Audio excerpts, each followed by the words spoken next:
Interessante que no início dos trabalhos, eu voltei lá no Centro Espírita Amizade, que está completando 13 anos, que nós participamos da fundação. Eu lembro que ia na comunidade, assim como muitos trabalhos, né, que nós temos aqui em Campo Grande, muitos trabalhos maravilhosos, desenvolvidos, né, pelo movimento espírita e outros, né, e outros movimentos. Mas eu lembro que o que me levou até lá foi uma profunda dor, né? Mas doía tanto a alma, né? Doía tanto. E olha que eu participava de trabalhos, né? Trabalhos nas reuniões mediúnicas, a gente cantava no hospital. Antigamente eu cantava no Prece Encanto, não sei se vocês lembram, né? A gente cantava no hospital, fiquei acho que uns 3 anos cantando.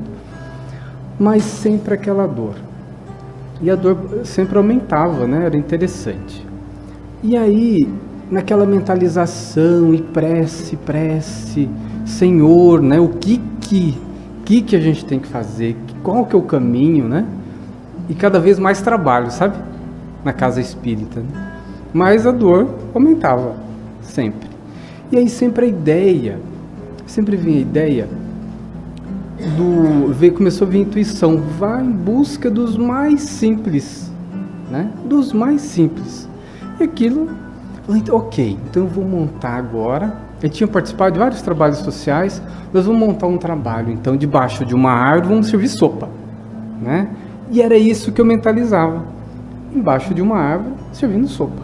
Então nós fomos lá na periferia, Jardim Itanhaná, quem conhece a Amizade. Hoje já está tudo construído, né? Tem 2 terrenos comprados, enfim. Mas na época, a gente chegou e tinha uma senhora que me chamou a atenção, que ela estava gritando assim com a filha, e eu estava buscando uma região mais carente. Lá era só lona, barraquinho de lona. Eu queria um lugar bem simples, porque aquilo que estava na intuição. Então eu chego para ela e falo, senhora, eu tenho uma ideia de servir sopa, né? Fazer uma palestra, assim. Ela vira para mim e fala, meu filho, é uma das coisas que eu mais gostaria de fazer, só que eu não tenho dinheiro para comprar os legumes, né? Eu falei, e se a gente arrumar os legumes? Então eu faço. Isso era uma casinha que ela tinha de lona, né? E tinha um fogareirozinho, né? Era lenha. Então nós compramos, né? Juntamos um grupo ali, em 15 dias, chamando vários grupos de amigos, né? Que hoje é Centro Espírita Amizade, antigamente era Posto de Assistência Amizade. Buscamos vários amigos, cada um doou alguma coisa e fomos para debaixo de uma árvore, fizemos a sopa. Numa árvore nós distribuímos a sopa, em outra a gente fazia a palestra, né? Evangelização infantil debaixo de uma árvore e a palestra pública debaixo de outra árvore. E assim iniciamos aquele trabalho e a paz parece que amenizou, né? Aquela dor amenizou, ainda que continuasse, amenizou. O interessante é que passou 1 ano de trabalho e começou a crescer. E aí já tinha 100 famílias, tinha 40 voluntários trabalhando, era um movimento muito grande. Mas nós não tínhamos a ideia de ser coordenador de nada, presidente de alguma coisa, né? Era apenas estar ali, aquilo que amenizava, que nos trazia paz. Acontece então que vem as demandas, né? O grupo começa a aumentar, e aí vem as demandas, vem os problemas, e as demandas vinham para mim. Eu falei, não, mas tudo tem que ser resolvido em grupo. Enfim, eu não queria aquela responsabilidade para mim. E não sabia como lidar com aquela situação. Então eu tive uma primeira orientação muito direta, espiritualmente. Os espíritos em sonho me levaram, e eu lembro como se fosse hoje. E aí um espírito falava para mim, meu filho, desse jeito, uma coisa pedimos para vocês, para você, mantenha a tua paz íntima e tenha afetividade pelas pessoas. A partir daquela orientação que recebemos, olhe para as pessoas, né? Olhe para as pessoas. e aquilo ficou na minha mente. Eu comecei a exercitar aquilo, e aquilo trouxe uma serenidade, então, na época, para o grupo. Isso me veio em mente quando a Candice estava comentando, porque nós tivemos uma experiência agora, eu acabo de chegar de mais uma experiência, o Carlos até pediu que falássemos dela, dessa viagem que tivemos a Madagascar, que chegamos agora domingo, onde nós estávamos trabalhando, fomos fundar a 26ª Unidade de Trabalho da Fraternidade Sem Fronteiras. E nós fomos numa região realmente indescritível, né? Inacreditável até para mim, que tenho participado, né, muitas vezes e vários anos de obra humanitária. Nós encontramos uma região onde não tem água, ou até tem água, mas uma água, um galão de água de 20 litros custa 50 centavos. Mas ninguém tem 50 centavos, porque ninguém tem acesso ao dinheiro. Então, numa cidade aproximadamente de 60 mil habitantes, claro que alguns ali têm, mas a grande maioria não. E nós, para implantarmos o trabalho nessa região, nós fizemos um trabalho de cadastramento, fizemos uma solicitação que buscasse o infortúnio do infortúnio. E aí nós fomos fazer visitas a essa comunidade. Então nós víamos casinhas de 1,5 por 1,5, menor que eu, e 10 pessoas morando, uma mãe com 10 filhos. Aí eu ficava imaginando como que aquelas famílias conseguiam dormir dentro daquela casa. Então eu ficava imaginando que tinha que ser bem apertadinho e coladinho, né? Para que as famílias pudessem. E não era uma, eram várias.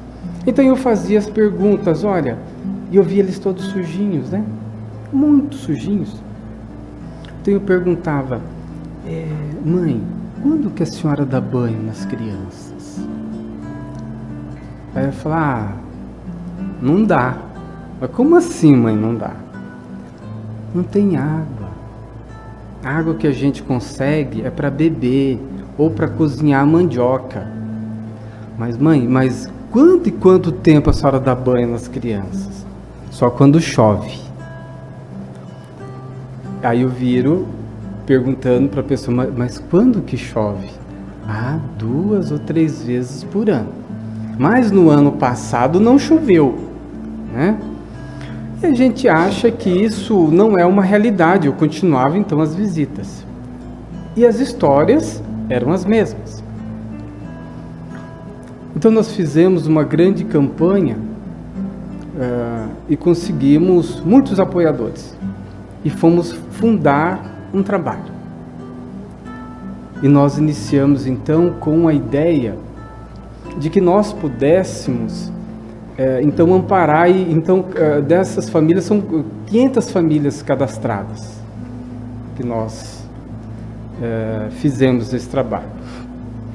Então nós organizamos um chamado Campo da Paz, né? Foi a ideia que nós tivemos, um Campo da Paz, porque pudesse ser um refrigério para aquelas famílias, para que elas pudessem se aliviarem, tomarem banho, por exemplo, né? E assim o fizemos. Nós construímos e começamos então com essa caravana. Fomos com 5 pessoas, chamada Caravana Estrutural. Alugamos um espaço de 1,5 hectares com uma casa e dissemos, nós vamos fazer aqui uma recepção ali, e tudo de forma muito simples. Vamos fazer 10 banheiros, né? 10 chuveiros, vamos fazer escovódromos, e na frente vamos colocar local para lavar roupa. E vamos comprar água. Só que para comprar água, a gente teve que contratar caminhão de boi. Então a gente ia lá nas carroças de boi e falava, vocês peguem toda a água que vocês conseguirem. Porque eles cavam 20 metros, tiram aquela água que ficou submersa da chuva, e vão enchendo aqueles galões de 200 litros e saem vendendo para aqueles que têm algum dinheiro, 20 litros de água. E assim então, nós falamos, olha, tudo que tiver de boi vocês vão atrás, que a gente quer muita água, a gente quer banho para todo mundo, né? E assim foi, o dia inteiro, aquela carroça de boi, né? Imagina a cena, né? Carroça de boi com um latão de 200 litros. Mas aí nós conseguimos um caminhão-pipa, porque seria insuficiente, eles não dariam conta. E conseguimos um caminhão que às vezes consegue levar um caminhão no dia, outro não, porque é só um para a cidade toda. E existe fazenda, existem aqueles que têm recursos. E assim foi. Então organizamos nesse período, ficamos quase 20 dias organizando tudo isso, as cozinhas, né?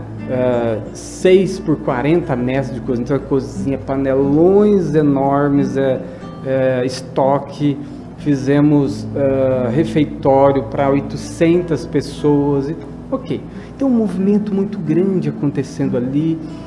Nós tínhamos 125 voluntários da comunidade ajudando a limpar, a planear. Nós tínhamos 50 pessoas que nós estávamos contratando da própria comunidade que não tinha acesso a dinheiro. Nós contratamos, então nós tínhamos quase 200 pessoas trabalhando no Campo da Paz e era necessário, porque nós tínhamos que sair de lá com o projeto funcionando. Então era um movimento muito grande. Nisso vem uma... Mas antes de falar dessa história, então assim, quando as mães entravam e vinham água, né, elas faziam assim com a água limpa e sorria para mim, né? Jogava água para cima e sorria. Eu falei, meu Deus do céu, o que é isso? Né? E pegava as crianças e tinha sabão e tinha sabonete. Tinha sabonete e água.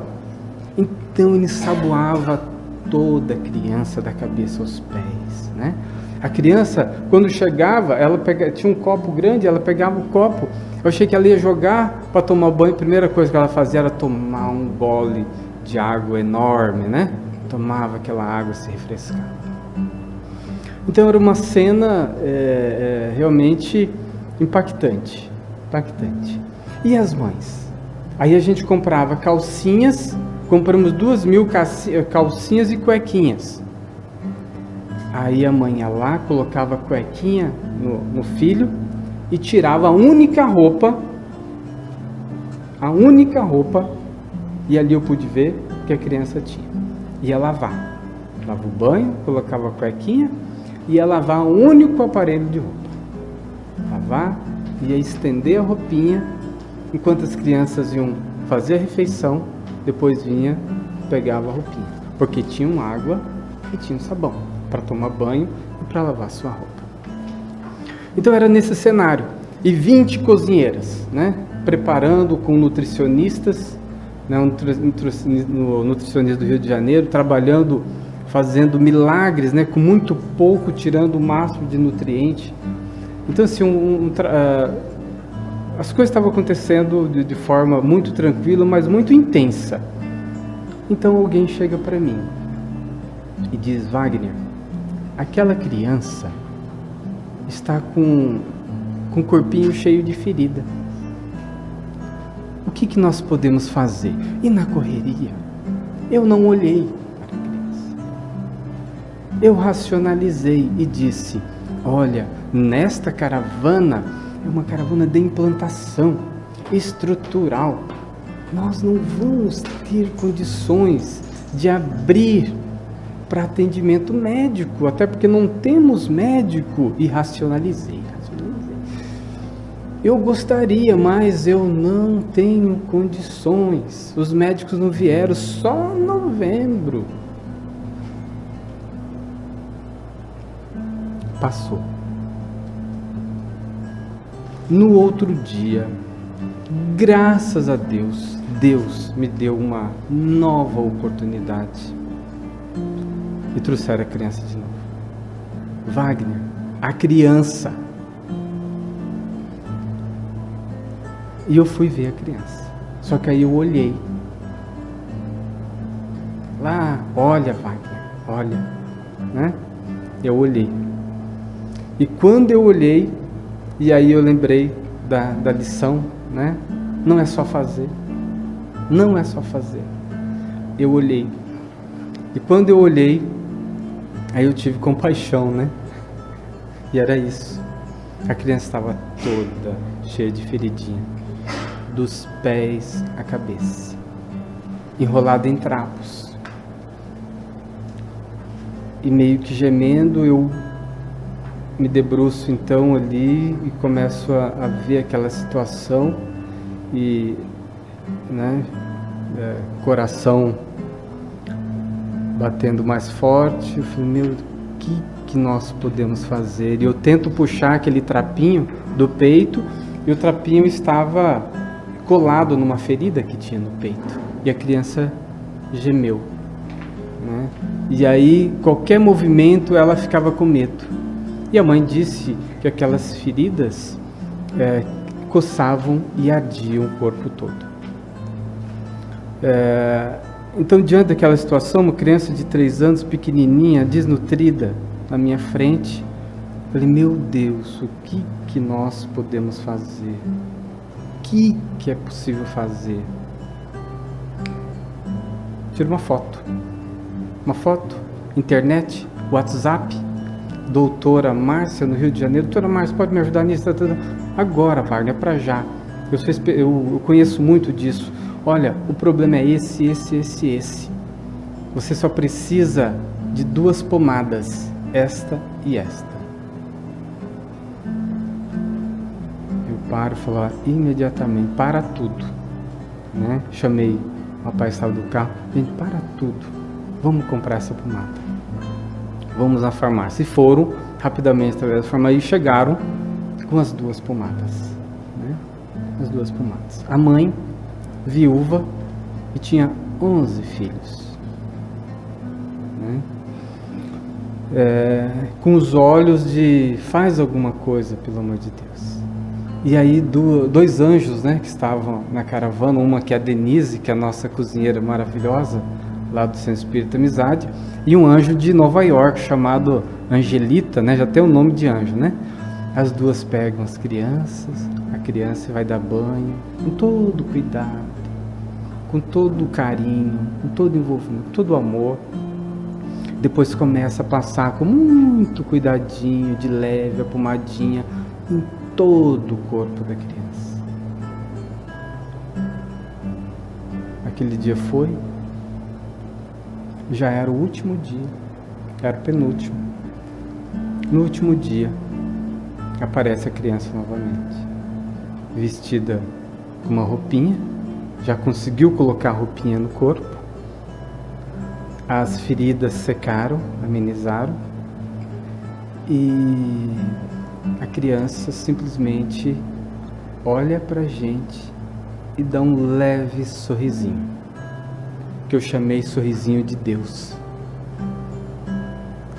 E agradeci profundamente a Deus a segunda chance. E para mim foi um aprendizado, né, extraordinário. Que não é o volume, não é a grandeza de nada, mas é a intensidade, é o amor, é o olhar que nós temos que ter com cada um, dentro do lar, dentro do trabalho social, dentro do trabalho, de onde for, a gente precisa olhar para o outro, porque nesse olhar a gente vai encontrar Deus, né? E eu encontrei Deus, e ganhei um sorrisinho de Deus, né?